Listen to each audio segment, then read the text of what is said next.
Good afternoon, everybody. Welcome back to Findmypast Live. My name is Ellie. I run social media for Findmypast. Let me introduce Myko. Myko, you can probably introduce yourself, to be fair, can't you? I'd rather you did it, to be honest. I think that'd be more fun. No, I think you should do it. Come on, introduce yourself to our lovely audience today. Well, hello, everyone outside in the real world. I'm Myko Clelland, and I'm in Dundee. I'm one of the resident genealogists at Findmypast, and I work in licensing, bringing you all kinds of wonderful records as well. So I do all kinds of weird and wonderful things, and love talking about family history, which I think is what we're here to do today. It is what we're here to do today. So today, Myko and I are going to be chatting about Welsh family history records, and we've got lots to talk about. We're going to be talking about a potential, what would you call it? A potential Welsh connection, Myko? Yeah, it's better than a French connection because there are more cakes involved, I think. Welsh cakes? Yes, of course. Of course, Welsh cakes. Who doesn't love a Welsh cake? We're also going to be chatting about why Welsh family history is different and different ways you can approach your Welsh family tree with the records that are available. We're going to be talking about some Welsh family history gems in terms of the records that are available and going into those in a little bit more detail. We will take a couple of questions at the end if we've got time. So if you do have a question about Welsh family history, please pop it in the comments. And I think we should say hi to people, don't you, Myko? Let's have a look, see who's here. We've got Rosie, we've got Anya, we've got William from a very grey Cumbria. That's a shame. I think it's grey pretty much everywhere today. It is not a nice day. We've got Linda, we've got Karen, we've got Nini, Victoria, Joe, Sue, Pat. We've got another Sue and Roz as well saying, I love your videos. Oh, it's so nice, Sue. Roz, yeah, we're really glad you could all join us today. Myko and I are just going to be having a very lively discussion about how awesome Welsh family history is and how awesome Welsh family history records are. We've got hi Anthony as well. Anya saying, I'm hitting my head off brick walls with my Welsh family history. That does happen, and we'll be talking about why as well. Myko, is there anything because I thought what might be good is you do a lot of Facebook lives, Facebook sessions for us, but I don't know if you've gone into too much detail about your background and how you got to where you are today in terms of your career. I thought that might, before we start, I thought our audience might be interested in learning that. I think I was just always that strange child. I think that's how it started. I think there's one family historian in every family, and all the people here are it. So we're all the eccentrics, the wonderful people who are fascinated by how things work, putting things together. I was always banned from having things like pens and things near the phone because I would always just absentmindedly take them apart just to see what happened, and then I could never put them back together again. And that happened all the time. And I think it's the same with our own identities, trying to dig in and see how they all come together and finding the stories and being obsessed with the stories and making something out of them is what makes family history exciting. So I started when I was about 11 doing that kind of thing, and it just grew and grew. And it seems I've inherited a mantle, and my great uncle was the other family historian in the family who I never actually met, but I've seen the work that he was going with, and I stand on his shoulders a little bit, and I love seeing where he struggled. The bits where he'd used a bit of a record and gone, I can't find anything else. And he used to go on holidays to these places and look in the churches to find the details, because he was working way before we had big websites like we have now. But it's fascinating that the bits that he was stuck on, now I can look at the answer, I can find things. He was stuck on someone that actually went to India. They disappeared. No one knows where they went. That you could find them really quickly. You look in our British Library, British and India collection, you could see exactly where they came from, where they went to.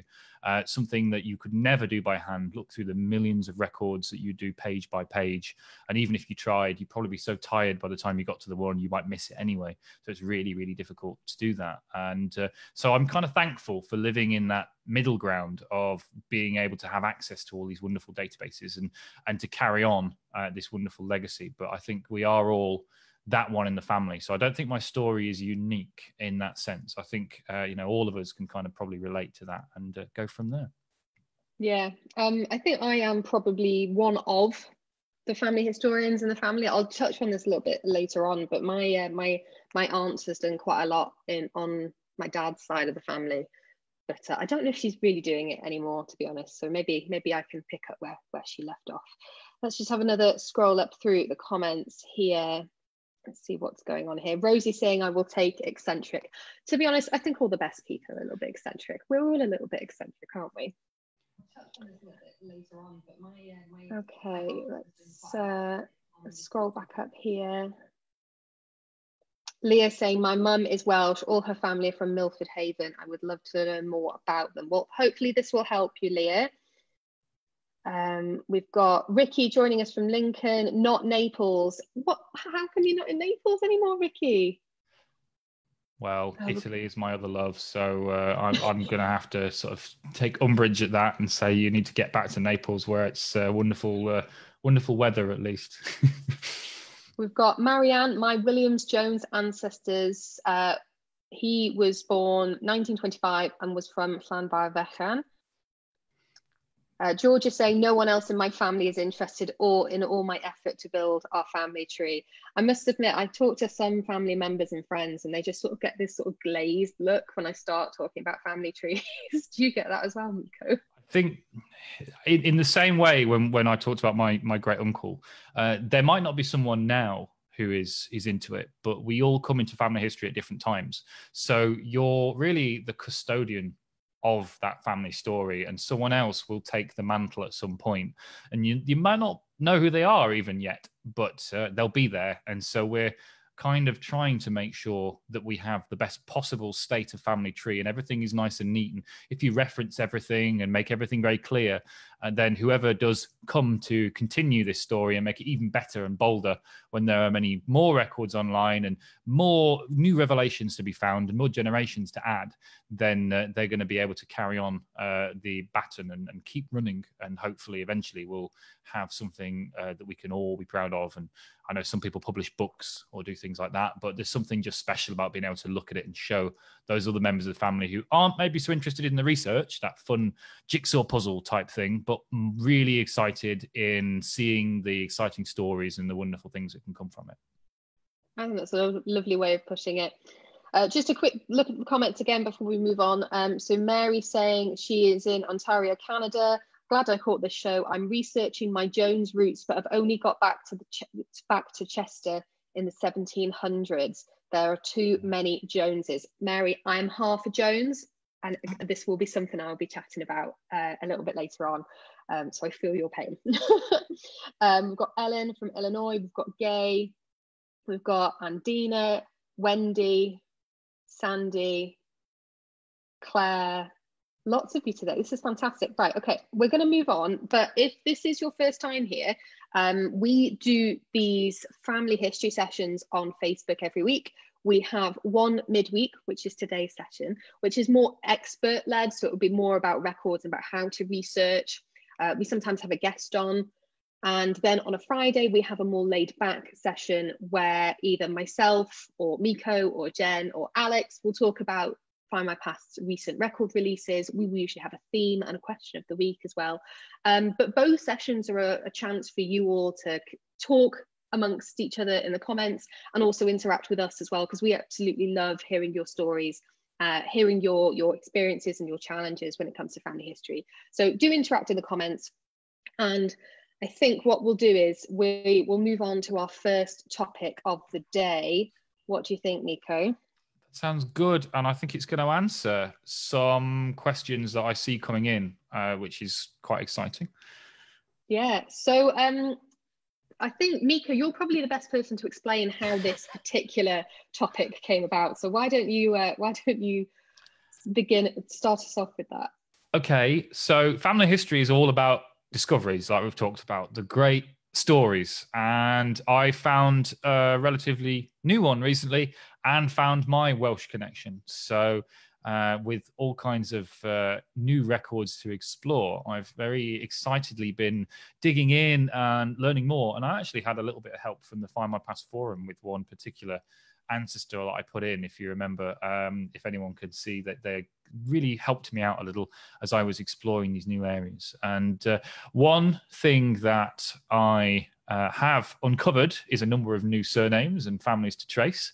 And one of those particular surnames happens to be in the same place and same area as you, Ellie. So we may well be very distant cousins. Well, I say very distant. In family history terms, this is nothing, but fourth, fifth, sixth cousins. So that's quite exciting, considering we've come from very different parts of the world, and we've found ourselves almost by accident in the same city, working for the same place. And now it seems that maybe there's some blood to go with it. So how exciting is that? It is quite exciting. When you first told me about this, I think I was immediately on my family tree trying to work out where a possible connection might lie. And I think it is down our Rogers surname, because that's the one that tends to crop up in the same area around the same sort of time. So for those of you at home, we've been working on this a little bit. So we thought it might be useful for you if we share our experiences and our methodology in trying to work out if we are actually related to each other. It would be so bizarre if we actually found it. Yeah, we haven't yet found the connection, although in a small place with not the most common of names, although definitely more common than one of the rarer ones. We still have more to do, and maybe that's something that the forum might be able to help on. That might be an exciting challenge, as I've got I've only done the direct line so far, and I have lots of branches coming out of these different children that any one of them might connect to Ellie's family. So that could be exciting to have everyone have a look at. But the big thing to do when we look at this, Wales, and when we look at Welsh research, and this is applicable in England and Wales, one big thing to note, of course, quite often is England and Wales is legally the same jurisdiction. So you have lots of records that cover both England and Wales, as well as some Welsh only, particularly when we look at things like the church, which was slightly separate. But we have these record sets that we can look through, and we'll find more common names, because Welsh family history relates quite a lot to, again, decisions the English have made. And one of the biggest ones is that Welsh surnames were sort of pushed on to Wales in the Tudor period. They used to have this wonderful tradition of listing your heritage as your name. So you'd have, Griffith ap Howell ap Priest, and it would keep going, and you could have up to 7 generations in this really long list, and that would be your 7-generation pedigree that you would carry along with you. And then the Tudors came along and, of course, wanted everyone to have a surname so they could work out who was who. And then often they just cut out the extra places. So you'd have someone called, Ap Rhys, who would be a son of Rhys, and then that would be their name then. And then their children would have the same name, no matter the name of the father. And it would continue like that. And in some of the earlier records, you will see that Ap still in there, Ap or Ab. But then it can be condensed, and you end up with things like Priest as a surname and things like that. And Jones, again, is the son of John, and other things as well. So you're not all related if you have these sort of more common names. Sometimes it just means that 500 years ago, you happen to descend from someone with the same first name. So it takes a little bit more work. We could use something like DNA. We could start looking at things like the Y DNA, paternal DNA, and things like that. But both of us don't have the surname that we're looking for. So that's kind of not going to help us here. So we have to look at old-fashioned records. And when we're looking this far back, and we're looking this sort of area in the sort of early 1800s to the mid to the late 1800s, so from about sort of, let's say, 1800 to about 1880, we've got a lot of records to play with. The Victorians really like to write things down, and that's really great for us. There might be a range of different records we can look, from censuses to parish records and things, and a number of other records that we'll talk about a bit later. But it means when we're looking at these locations, first of all, we have to get used to the location. So I start by using a really good website called Genealogy. I think that's a great one, which will tell me about the different jurisdictions that things are in, the different cemeteries that might be in town, how big the place is. It might give me a bit of a gazetteer description to tell me about that village or that town, anything I should know about. And then I'll start to look at all the people with that surname in the area. And in our case, there might be 2 or 3 families in the same area with the same surname, and they might well connect a generation further back or something like that, and we might find that. But until we have that, we're kind of stuck. And so when you're looking at something like Jones, this is the big thing, then you have maybe 9 or 10 different possible families. But if you start to look at each of these records and start to try and connect them together, and then you can soon work out, you get these little clusters, these little clumps of people, and you can create these little independent families. And you might have to make a number of smaller family trees. Doing someone else's family tree is, I mean, it's quite fun, but also it can help you. So don't ever be afraid of starting to work backwards on their family tree. If I started to take some of your ancestors and move back a few more generations than you've got already, I might then find a name that I can use when I'm doing my research that might connect things together. So it's not wasted research. It's something that's both helpful for you, but also it really helps me. And so you'll get these little groups and these things, and don't throw them away. Keep them. You can have, I think it's an unlimited number of family trees on Findmypast. So just keep building these little small clumps, and perhaps start to mark things down on a notepad. I know you love your bullet journals and things like that, and start working from that to try and connect all of these records to one of these different groups that you make. And then you should end up with this small handful, but don't discard the people that you realize aren't yours, because again, they might connect a little bit earlier. You'll see people who perhaps can't be your family that you've got already. So say one of them, you'll find they moved away and they moved to a different place. You'll find them in a census somewhere else, and you'll go, well, that family's moved, so it can't be them. Their story in this town has ended. And there might be perhaps someone who could be related, but then you find that they've got the same name and they've died before they married. So you know, well, it can't be. Of the 2 baptisms, this one is the right age and this person's died, so it must be the first one. And we start to use this process of elimination with these records to get to our own exact records. And that's the best way when we look at these common names to do. And you have to kind of throw everything you can at these names. So as you said, you're building this tree to get the answers. So when we look at the big core life events, so we have birth, marriage, and death, the big 3 events that happen in our life. When we look at, say, a death, you've not just got a death record, you have a burial, you have maybe a death notice in a newspaper, then an obituary, you might have a probate record, and we've got a huge collection of probate records from 1858, and then we've just released those great probate records going from the 1300s, I think, or the 1400s, all the way to 1858 from the church system in Wales. All of these records can still relate to that event and can give you a little bit more information. And the more you know, especially when you take some information, so like the date of death that you might get from a death register, to then work out which burial won't be yours, it might give you more information there, and continue along those lines, and just throw it all together and build these other people out. And it really will help you to work out who is who. I think that really is the trick, because we're trying to find a connection with, you know, my Rogers family and your Rogers family.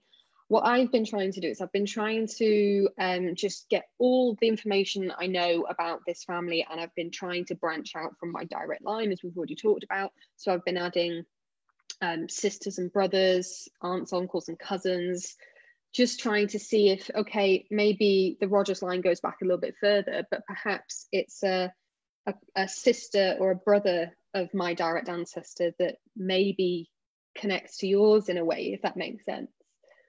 This is the exciting bit about family history. When we get back to the 1800s and a little bit before, most families are large families. And so there are lots of different connections that we can hook into. If you rely just on the direct ancestors, you're not going to get as many stories and as many cousins to connect with. I know that you might be able to send messages to those wonderful family members now and ask them about their connection, but they might not have got back as far as you. So if you can work to the sides, perhaps if you are the family historian in the family, and there are some people that are beginning and need a little bit of help, and we've all been there to start off, then you might need to give them a person to hook onto. So someone that they'll find on their tree for them to match with. And that might mean doing your uncles and aunts and then doing the cousins and working down. And that's sometimes where some of the most exciting stories are. So you can really broaden out that family tree and find more too. Exactly. I thought it might be useful just to maybe tell our audience, our lovely audience at home, a little bit about our Rogers ancestors. So on my dad's line, my great grandmother was born Nellie Griffiths Rogers, mainly because, and she does have two surnames, but it's because her father was born out of wedlock, so he ended up having two surnames, and they both of them have either one surname, the other surname, or both surnames in various records, which has made them very difficult to trace. Very difficult. So thank you very much for that. So what happened with Nellie is she was actually born in Durham, but her family were from Shropshire, and they'd moved from Shropshire into the Wrexham area of Denbighshire, moved to Durham, and then moved back to Wrexham. So they didn't stay in Durham at all. And I've got as far back as William Rogers, who is something like my 4 times great grandfather, or 5 times, it's one or the other. And he was born in Shropshire in 1792, and I know he was an innkeeper, but that's as far back as I've got. What about you?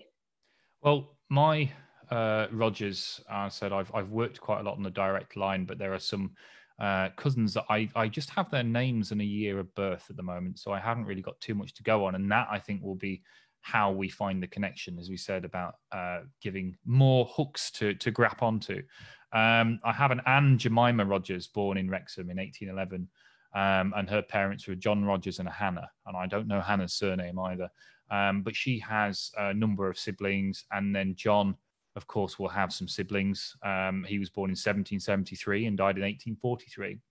And so there are lots of different bits that we can connect to. And it might be, as this is still something we're working for, you start with a hypothesis and go through that we're not related because of that paternal surname. And you see, we may just both have an ancestor called Roger way, way back. So that might be where the story ends. But with a smaller place, with somewhere like Wrexham, and we released some wonderful records from Wrexham Cemetery only last week. So that's an exciting thing to add. And it seems plausible if the family goes back and forth to the same place, they might have a connection there, or at least have some cousins. And so it's going to be exciting to look. And I think, if we put some more detail in the Findmypast forum, perhaps with some pictures and a few bits of what we have, maybe someone exciting might take this as a bit of a task and see if they can beat us to it. I'm going to race to it as well, and we'll see if we can find a connection, or at least find something exciting that way. Yeah, I mean, just today when we were preparing for today's session, I was actually looking for marriages between Rogers and Gittins, because I've also got Gittins on this side of the family. That's a more unusual surname. And I don't think Gittins is patronymic, is it? Would it be Gethin? Oh, possibly, yes. But it's definitely not as common as, Rogers or Jones or Davies. So I've been looking for marriages between Gittins and Rogers in the Wrexham area, and I did find a couple. So my next task will be to explore these a little bit and see if there's any link there, because I just think it would be lovely, because as you said, we live in the same area of the world now, and we work for the same company, and to find that we actually have a family history connection would be something quite special, I think. It will be exciting, and it'd be lovely to say that members of the forum helped as well. A big group collaboration. I see Andrew said that he's related to a member of the group, and she's been very helpful, and that's quite exciting to see that there are other people finding these wonderful connections in the same way. So that's really exciting, and I do hope that some of you are now sending messages excitedly to various different people on their family tree with the Findmypast family tree to uncover how you're connected and how you're related, because that's an exciting new thing too. But I'm really excited in general when it comes to connecting people. But the surname thing that we talked about is worth mentioning, that surnames are quite tricky. I know a lot of people, especially people who come straight into family history, they go, okay, what's the origin of my surname? What's my family crest? That's a big thing, and they say, oh no, I want it on a key ring, I want anything else. And it's a really common sort of pitfall. You haven't got one, to be honest. In the most honest, simple way, there is no family crest. And so, you know, you might have a lovely scroll or banner or drawing, but it might not refer to you. It's different. It's reflective of something else. Heraldry was given to a person and their descendants. So you'll have someone, perhaps with that surname, who's been given that crest, that heraldic symbol, and then their descendants are entitled to use it. But these just give you someone with that surname who had a family crest, and that's why you'll find that there are maybe 6 or 7 in some cases different crests for the same surname, because they're different people who've been awarded this, who then pass it on to their descendants. And you can find them. There are things called armorials, and we've got some wonderful pedigrees on Findmypast and family trees online that are searchable just in our record collections rather than on the actual tree itself, that can tell you more about coats of arms and who was granted them and things. But you have to prove that connection to say that's actually yours. And family surnames can arise in all kinds of different ways. There are hundreds of different ways that people can have the same surname that are completely not connected to each other at all, and they just happen to sound the same. I mean, my one of my family names is Rennie, and that's one of those ones that is fairly common. But it turns out that I'm not a Rennie at all. My family name began as Rain and then slowly changed. And the same with I met someone who was a McPhee, and I have some McPhees, and we were really excited. And then it turns out that my McPhees actually were McAfee and changed their name when they arrived from Ireland to sound more Scottish. And so they're not connected to this group of McPhees that all come almost entirely from one island in the west coast of Scotland. And so they're kind of quite well documented, and it's quite easy to prove where things are. And we appeared from nowhere. And it's because we just made the name up. We shifted it and changed it. I'm guessing because of the anti-Irish sentiment that was around in the mid 1800s. So don't take your surname as the gospel truth. You have to be prepared to see it with a little bit of skepticism and work through. And that's why those variables that you can tick when you search are really useful. Older surnames as well can shift around a little bit. You might lose an E, you might lose a few letters. As Clelland, I've had 1 L, 2 L's, I've had an O, I've had all kinds of extra letters put in my surname, and it's the same for everyone's surname. Unless you've got a very, very simple one that's easy to spell and read and write, you've probably had some different spellings creep in at different points, especially when we get to the 1700s and the period before everyone went to school outside of things like Sunday school. Yeah, that makes complete sense. My own last name, Overthrow, that used to have an E on the end. I'm pretty sure there have been other variants where the V has been an F. And then I think one of my great-grandfathers, he was initially Charles Dobb. And at some point when he moved from Yorkshire to London, I think, he added an S. So it became Charles Dobbs. And then that was the surname as they went forward. It's a big thing. And then, when we look at things like Wales, there's another problem that the jurisdictions are often, as a lot of people live on the border between England and Wales, sometimes you'll find that they're actually listed in English records. And there are people who, when we look at maps, the big thing that we assume is that people wouldn't move from county to county. And that's one of the great things on Findmypast, where you have that mile marker and you can move, different radiuses, because our ancestors didn't really stay in one place and they didn't see those lines on a map and stick where they were. And so to them, it didn't matter about crossing a border. So I have, we're looking in Denbighshire, and I've got ancestors in Flintshire and around there through this line.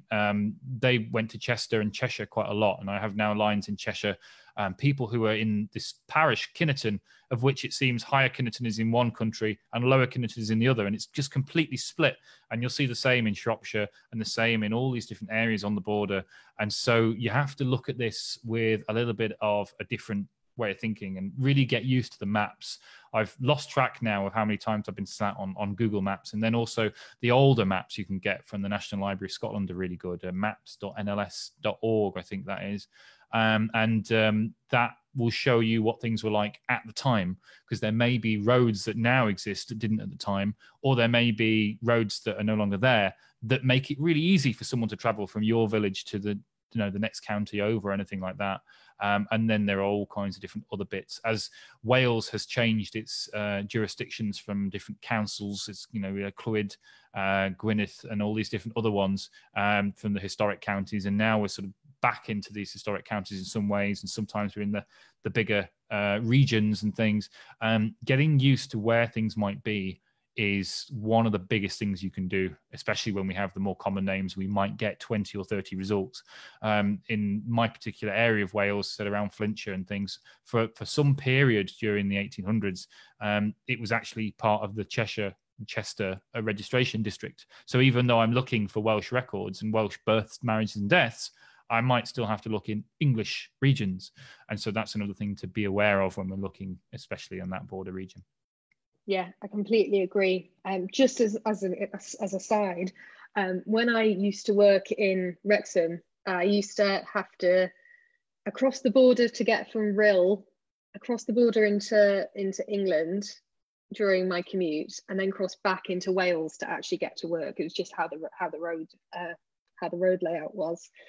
And also, I lost an ancestor at one point because I was researching in Carnarvonshire, and it turned out that when I lost the ancestor, where they were from had moved counties, so it actually moved into Denbighshire. So I was looking in the wrong parish records. So Myko, you're absolutely right. Just be aware of border changes, basically, because they're a little bit of a pain.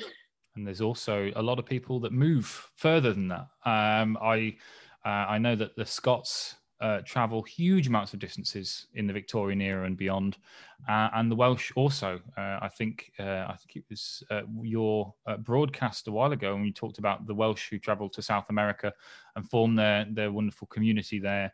Yeah. There are many Welsh who travelled to the States, to Canada, to Australia, especially. I mean, they obviously had Wales on the mind when they arrived in Australia, because, of course, when they turned up and saw that limitless possibility, that majestic sight of untold, undiscovered flora and fauna, they named it after South Wales, because they were reminded instantly of that place when they saw the kangaroos jumping around, the platypi, all this stuff. Of course, it looks exactly like Cardiff.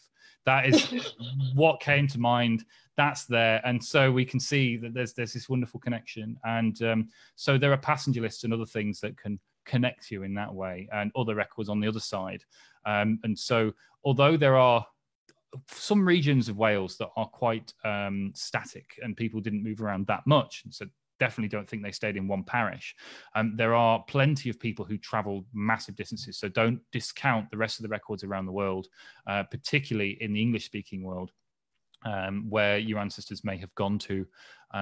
Miners were in huge demand in the 1800s in the US, and these mining agents we've talked about before in another broadcast would pay for the travel and would give them jobs when they arrive and take their family over, and they would be set up in a new country. That particularly happened in Australia and the US, and so there are places to look there. So our passenger lists are wonderful from 1890, but then also there are arriving passenger lists in the US and in, say, Australia, that give you a lot more detail, can tell you where someone comes from, and more details about their next of kin, so you can be sure that your Jones is the Jones.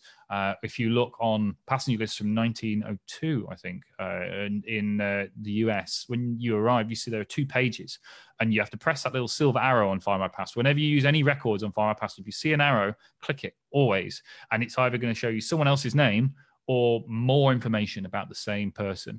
And when you see that, when you look at records of passengers, you'll find the closest relative and address of that person in their home country, and where this person is going to visit and what relative they're meeting in the US, whether they're going to stay forever, how much money they have, lots and lots of details that can really help to separate out these different, more common names when we look.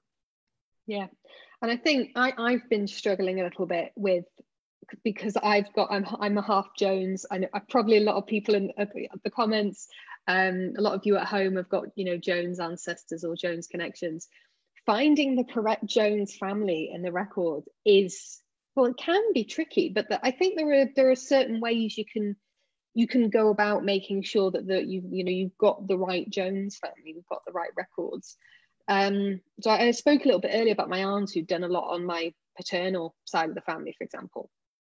And she had managed to go back to Hugh Jones, born in 1816, and that he was on the 1861 census. And that's as far back as she'd got, and she'd been researching for decades and decades. And he, in the 1861 census, he was living with his wife Hannah Molyneux and his children. And I've never found a marriage record for them either.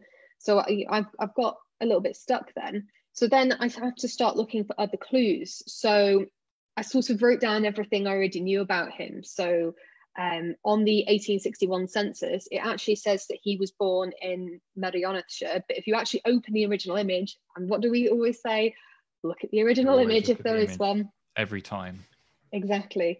And on this original image for the 1861 census, it says Merioneth Betus.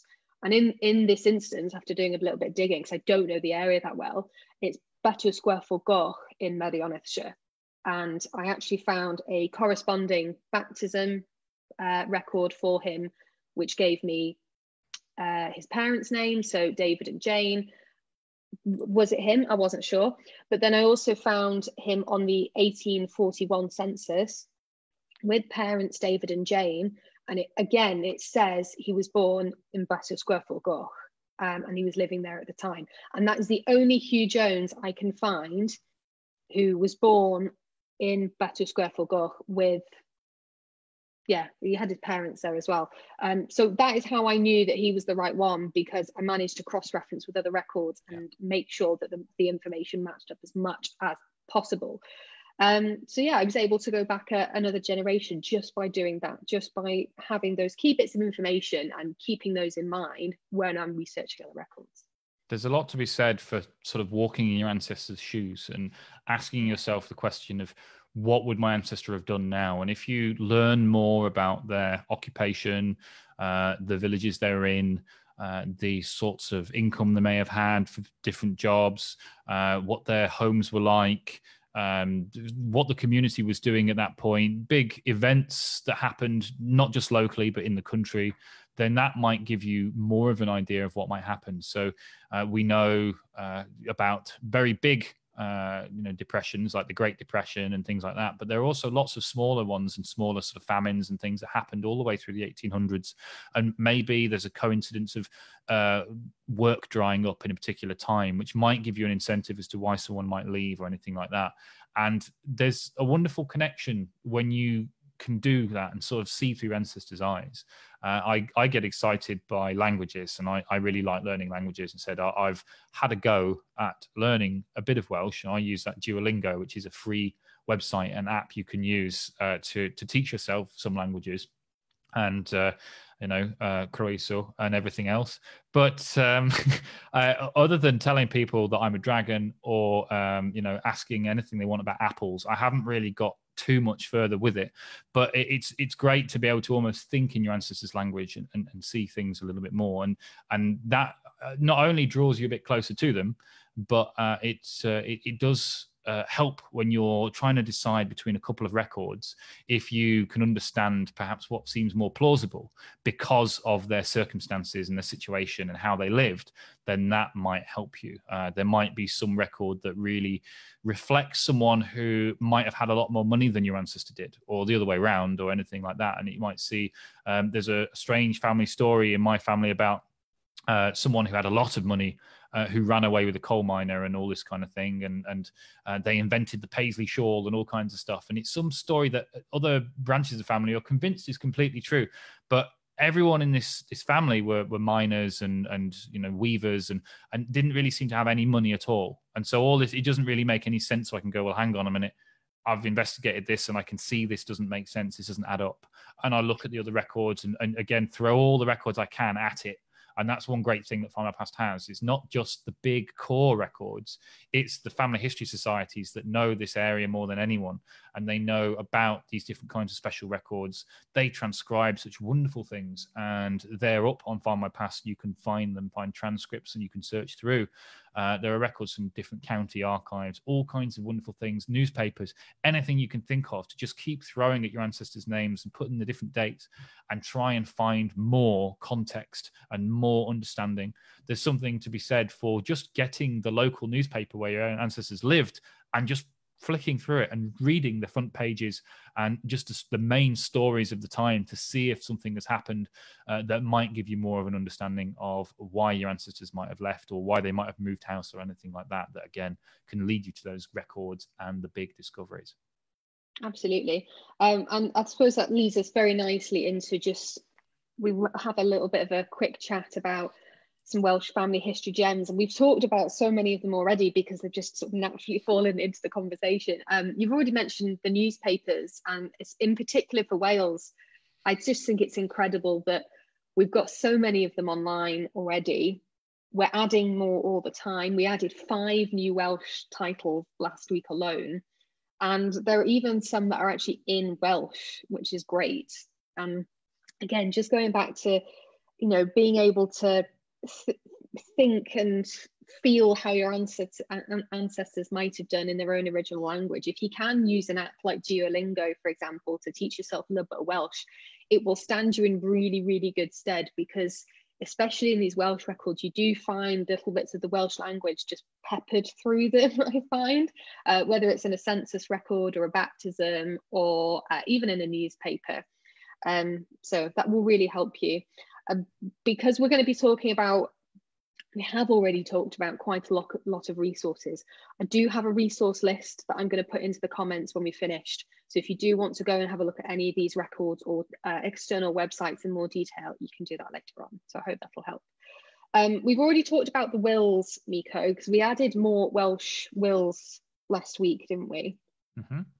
If you look at those wills, they go up to 1858, these ones that we've just added, and those are church related. Up until 1858, probate, which is dealing with your estate when you pass on, was administered by the church, and property, as we move later through time, becomes, you know, more of a thing that needs a will to deal with. And people dealt with wills slightly differently than they do today as well. So they wrote wills when death seemed certain, or when someone was ill, or you're about to go on a long journey, which again might be a little risky. So you might find things like this when someone, perhaps if they're an early migrant to the US or something like that, you might find them in that sense because it was such a long journey at the time. But there are also a lot of informal inheritances that just things were divided between the family. So there's not a guarantee you'll find your ancestor in there, but they are a really good resource if you have maybe a farming ancestor, someone who you know is a yeoman farmer or something. That's where you'll start to see property and things going in there, and there's lots of details in there. You'll find not only children, but you'll find siblings, you'll find sometimes illegitimate children are mentioned in there. You'll find lots of detail, and we've indexed them in a really clever way where we've actually extracted all of the beneficiaries. So your ancestor might not have died, but you might find a friend of an ancestor. You know, your ancestor might be the friend of someone who's died or something. They might be a cousin, and then you'll find them in this, and you might get some more details from that. So it's a really interesting, exciting new resource. And then from 1858, we have the Government Probate Death Index, which is the national calendar of wills that we have, which starts then and goes all the way to the modern day, wonderfully extracted with clever artificial intelligence. It's far cleverer than I can ever try and explain. But we took all the names out, the residences, the addresses, the exact dates of death, all these exciting things to mean when you build a family tree. There's lots of lovely hints pop up from that record set. And also when you search, you can search by exact names and things that you can't do on, say, the government probate website. But when you find the record that you want from here, you should go to that government probate website, and then you can order the exact documents relating to that person, which could be their original will. It could just be a letter of administration. It varies quite a lot, but that is at the moment only £1.50, and that can be full again of all kinds of wonderful details. So that's really worth doing. And that process going all the way from sort of the 1400s all the way to the modern day really helps. Once you look at someone's death, what happens to their estate is a really important thing in family history, although there are a few caveats. So women couldn't really own property if they were married up until the 1880s. They could make wills, but a husband could ignore it. and it didn't have any real legal status. So you're more likely to find men up until that kind of point. But still, you might find a woman's will. If you do, remember, if they're married, that they may have had a little bit of coercion in writing that. So don't take it as the exact wishes of your ancestor, but it will still tell you more about how they lived and about their situation. Absolutely. And the next one I wanted to talk about, we talked about newspapers, we talked about wills and probate records. The next one I wanted to talk about, if that's all right with you, Myko, is like memorial inscriptions and burial records, because I have found loads of extra little bits of information on these. They are really exciting. As we said, when you get the core event, don't just stop at that core event. A death, a burial, a monumental inscription, memorial inscription, they are giving you all this extra information. Not everyone, particularly if you have maybe poorer ancestors, they might have had maybe a wooden memorial that no longer survives or anything like that. But in Wales, it's a lot of the time you're reliant on the material that these things were made from as to how often they survived.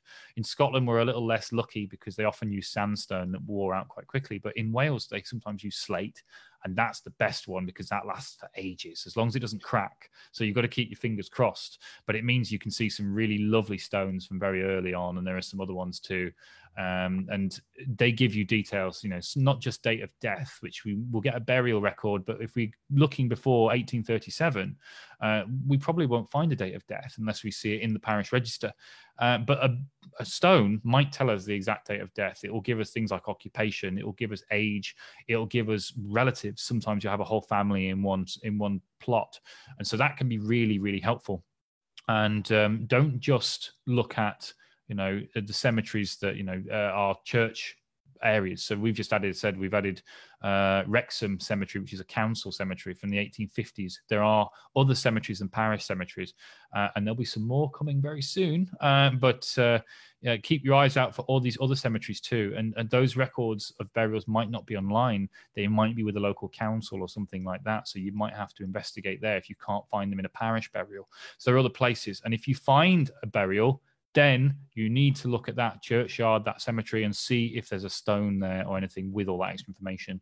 Local Family History Society might be able to help you, or they may be already transcribed and maybe online on Findmypast. So they're a really, really useful resource. Again, when we're building these extra families to keep up with the Joneses and separate them all out, then we need to use this extra information, especially to try and help to narrow them down. Absolutely. What else have I got on my list here? So parish records I've got on my list to chat about briefly before we move on to a quick Q&A, because we've got loads of Welsh parish records on Findmypast, haven't we? It's a huge collection, and they're all by their old historic counties. So explore each, and don't forget that there will be this movement between different places. So don't limit yourself to the one county. Look at all the neighbouring counties as well, and use that geography spread when we're looking across the whole country from your particular area. The baptisms, marriages and burials in Wales are in fairly good nick. There aren't so many lost to the wilds or anything like that, but definitely explore all of your local parishes and not just the one you're in to hopefully find the details that you're looking for. And remember, they get better from about 1812 onwards. You have things that look a lot neater, a lot more easy to read, but they do go back in some places all the way to the 1500s, and that's where you'll find the names that you need to build these bare bones that you can then throw those wonderful records at to find out exactly who you're looking for. Yeah, and in terms of sort of building that, so you get your bare bones, and then you start using other records like the newspapers and wills, for example. I suppose other ones you could add to that are schools, because we've got some good records for Wales for schools, haven't we? Yes. From the 1870s, schooling became compulsory. And so you'll find these records of all these children going into school and all the way to the 1910s. And so this period when we have these local schools where people might have traveled a number of miles to go to school. They might not be from, that particular town, but there may only be one school in the area, something like that, particularly in some areas of the valleys and things. So it's really important to look at as many school records as you can, because they'll often give you the name of the father and the residence where they're from. And so then you can tell straight away if that person is your ancestor. So they start, again, the 1870s. So any earlier, people were being taught in Sunday schools. They weren't being taught with everyone else, in a government school until later. But once you get to that point, they're really, really useful to place any of your younger ancestors and then find their parent. And then you can just give you another confirmation when we look at that. So we know we're looking at the right people. Yeah. There's just so much, because there's also things like, trade directories, there's workhouse registers that we've got for Monmouthshire, there's electoral registers, there's crime records. So many. It's just amazing the amount of things we've got that you can actually use to build up that picture. You haven't got just a name and a date from a baptism record, for example. You've got lots of other things that you can keep adding to this person. Then suddenly they start looking like a real person and not just a name on a page. Yeah, it's about getting those extra records and adding more. And that's why Findmypast is so good at that, because there are so many of these extra records to put in. We could talk about the small, more niche collections that cover just a particular small area, but each record is someone's ancestor and we'll miss out everyone else's. So the best thing to do is to use that record A to Z or A to Z if you're in the US, and just experiment by looking, through your county or anything like that. Look for record types. And don't be afraid of looking at different jurisdictions. So there are records that are stored by county, but there are some that are stored by country. So you'll find some that are just Wales or Welsh. And then you'll also find things that are England and Wales, and some that cover all of Britain. So you'll be looking everywhere. So just alternate between the record A to Z and category searches and things, just to get the best view of everything that's there. Because there are so many records that are split, particularly so when we look at those things that have national coverage, you might find it in a bigger pot, and you don't want to miss out on those great things if you use your parish, your area, your county, and then your names to just see exactly what's there and what might help you. Things like trade directories we talked about a little while ago, electoral registers, really good to build out from the censuses. Censuses are always a great thing to give you that snapshot of life, and then we put in the core records in between. That's how we start to build something that we can be proud of, and then we can use those for the exciting records and find out all kinds of great things, like what your ancestor had for dinner the day before they died, and all the things that come from the niche records. So all of them have a place, and using every single one of them, don't discount any of them. If there's a record set that you are interested in and you don't know anything about it because it's new to you, go to that page on the record A to Z, look for that search, and you'll find a big description of what the record set is, things you should know about it, things to be aware of. For example, Merchant Navy records are full of different codes. If you go to the Merchant Navy records page, you'll find a glossary of all of these codes and numbers, so you know exactly what each of them means, so you can find out much more. And it might tell you perhaps if there are missing records. Maybe if there's a record set your ancestors should be in and you can't find them, go to that page again and then look in there, and you might see a list of missing records and why they're missing, and it might be your area, for example. So that's really helpful too. So that is, one of the biggest things to take away is when we're looking at these common records, use these common names, use every single record you can, and keep going and don't give up. Don't give up. I think that should be the mantra of every family historian.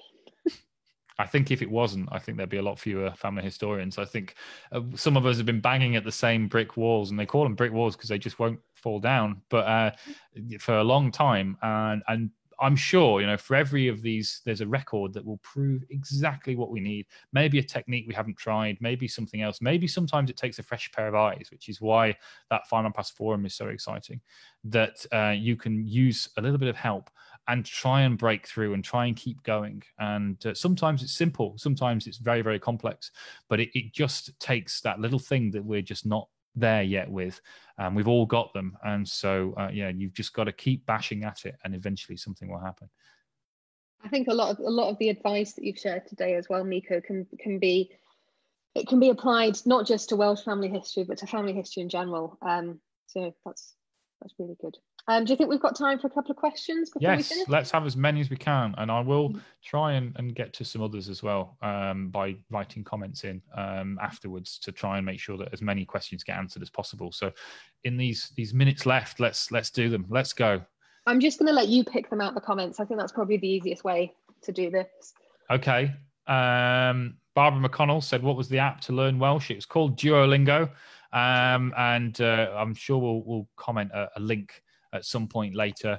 It's free. You can either download it on your phone or you can just use it on the internet. And you can just start learning words. And then you'll be saying Draig Dwi as well at some point in the future.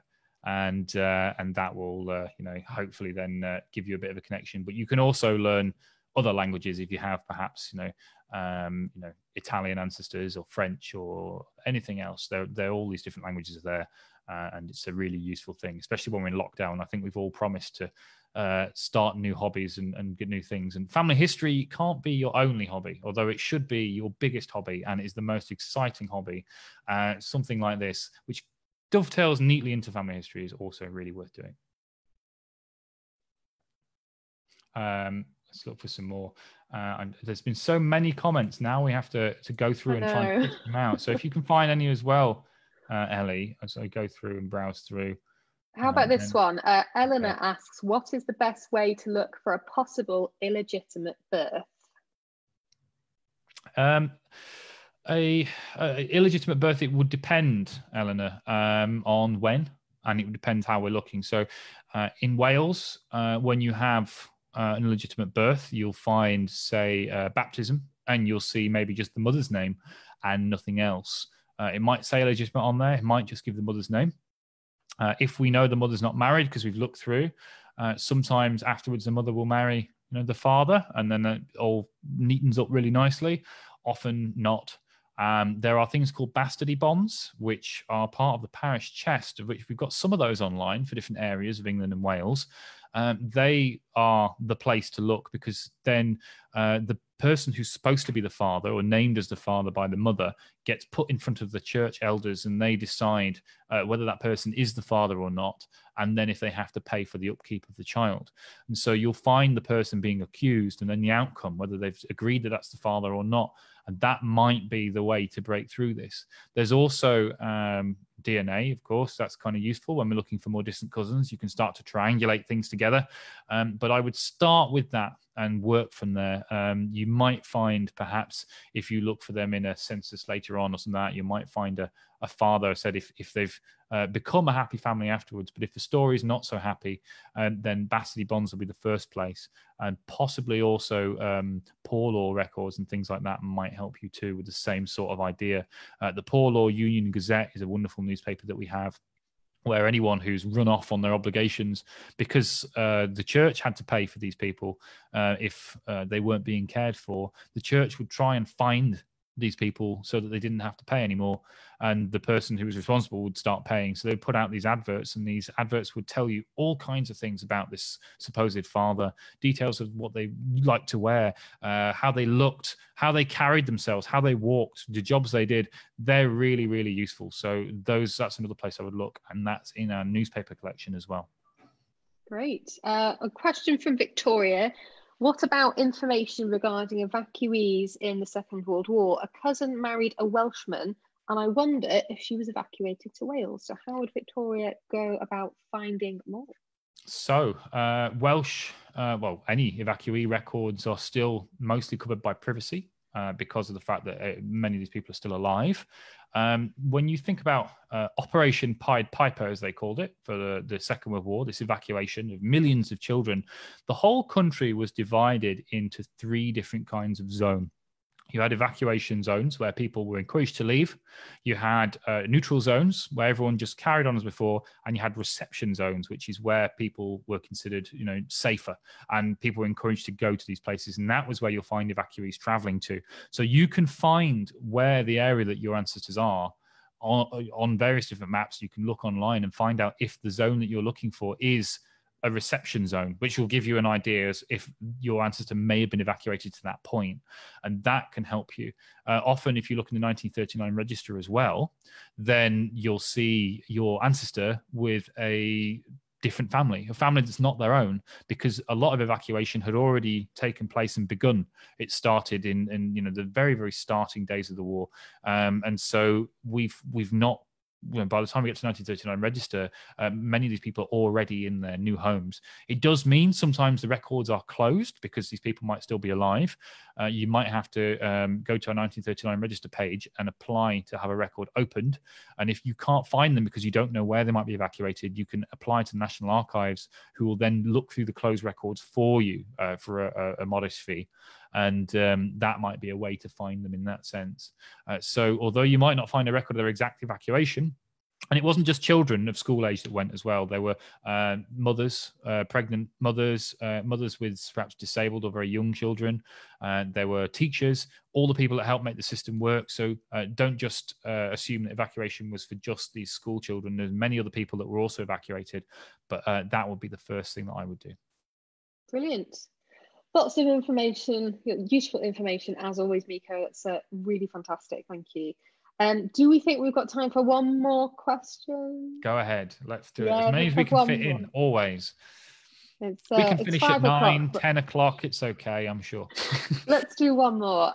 So Teresa says, I have a Thomas Jones as a grandfather on the 1901 census, and it says he came from Wales, but living in Stretford, Manchester. Do you have any ideas?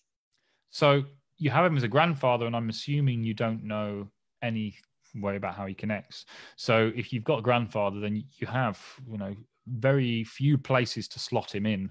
You would have to start working backwards with the, you know, the people in the household and see, find their parents, and then you'll find their grandparents.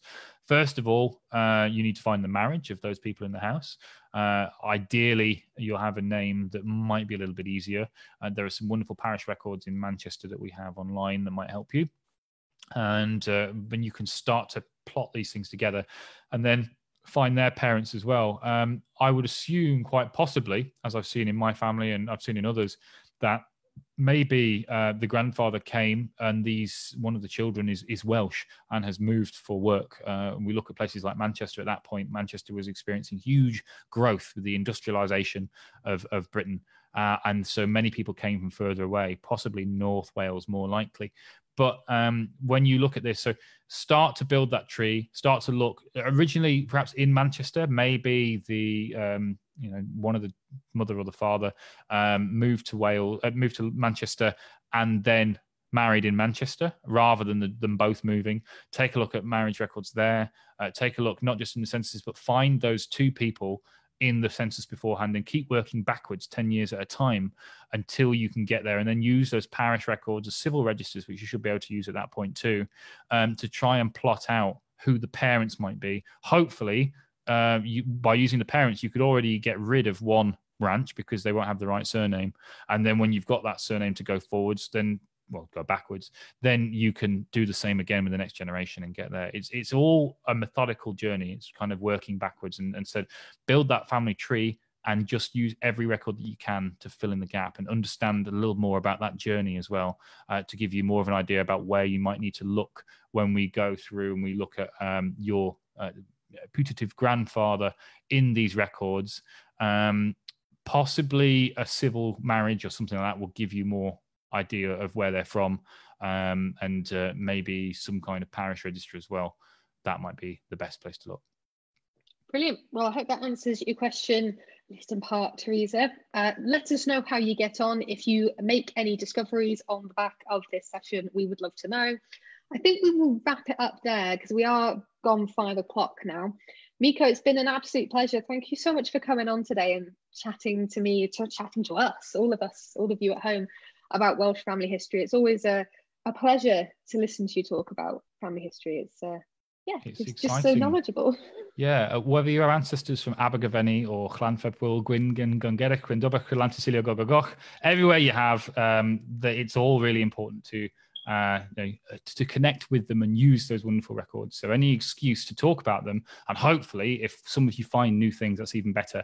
And I said we'll definitely try and get into the comments and answer some more, because there have been so many coming through. It's really difficult to get to them all, and I apologize if you've been missed on the stream, but we'll try and fill some more in as well, so you don't miss out too much. And definitely come back, see us again, and hopefully, we'll have more wonderful things to show you, more stories to talk about, more questions to answer.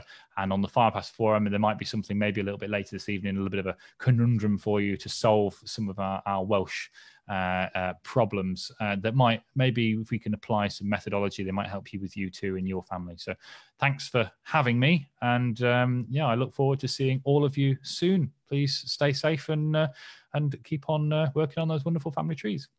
Thanks, Myko. Just a heads up to everybody at home, on Friday Alex will be back for Friday's live. I think he's talking about the Blitz this week, but don't hold me to that. He might change his mind. We'll just say bye to everybody in the comments as well. So thank you, Eleanor, Andina, Shani, Linda, Carly, Angela, Jill, diolch, croeso, Rosie, Victoria, Ray, diolch. Oh, as well, lots of you speaking Welsh. This is great. Ian, Sandy, Karen, lots of you. Cindy saying, you brightened my stormy day. Oh, I'm glad to hear that. Okay, so yeah, keep an eye on the comments, because Myko we will go back and answer any questions that we've missed, and I'm going to pop the resource list that I mentioned earlier in the comments as well, so there'll be lots of links, lots of things for you to explore, and I suppose we will catch you next time. So take care, everybody. Brilliant. Take care. See you later.